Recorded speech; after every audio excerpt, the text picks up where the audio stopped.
Pelajaran apa yang dapat kita raih dari kisah Nabi Ibrahim ketika berkurban? Allah berfirman, yaitu qala ya abati al ma tu'marun, wahai ayahku, lakukanlah apa yang diperintahkan Allah kepadamu. Nah, ini adalah tentang kisah Nabi Ibrahim berkurban. Nabi Ibrahim, pelajaran yang dapat kita ambil dari kisah ini, yaitu Nabi Ibrahim adalah orang yang taat, yang patuh pada perintah Allah, tidak menyalahi perintah Allah. Ketika diperintahkan untuk menyembelih, maka dia lakukan.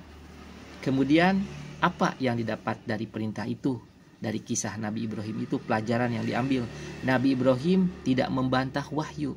Ia sangat-sangat patuh pada wahyu. Jadi sesuatu yang ada di dalam Al-Quran, misalnya kita kemudian patuh, kita layak dikatakan orang yang sangat patuh. Begitupun Nabi Ibrahim. Ada perintah dari wahyunya kepada beliau, beliau laksanakan. Kemudian juga pelajaran dari kisah Nabi Ibrahim ini, kecintaan pada Allah lebih didahulukan oleh Nabi Ibrahim dari kecintaan pada anak. Karena Allah memerintahkan, maka dia lakukan. Karena itu perintah Allah, pasti ada kebaikan setelah itu. Jadi tidak melebihi kecintaannya dibanding kecintaan kepada Allah.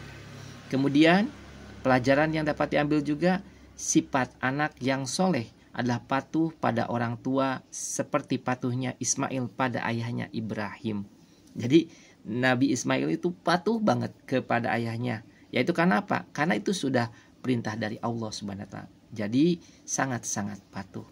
Dan pelajaran yang terakhir, bersabar di balik kesulitan, pasti akan datang sesuatu yang menyenangkan, sesuatu yang akan ada hikmah setelah itu.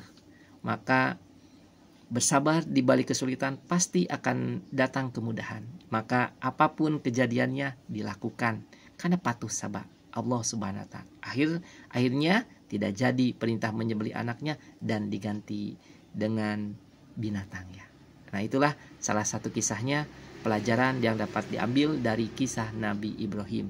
Semoga kita sebagai orang tua menjadi orang tua yang patuh kepada Allah dan sangat cinta kepada Allah, yaitu dengan mendahulukan apapun yang mesti kita lakukan sesuai dengan perintah Allah, dahulukanlah perintah-perintah Allah dibanding perintah-perintah yang lainnya.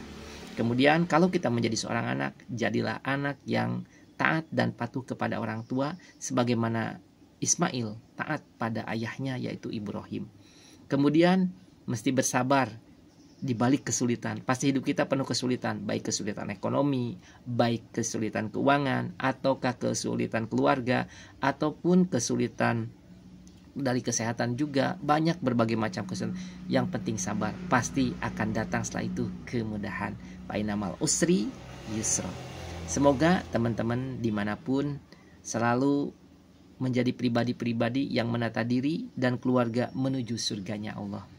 Boleh like, komen, dan share di video ini, dan mudah-mudahan teman-teman bisa mendapatkan manfaat dari video yang saya buat.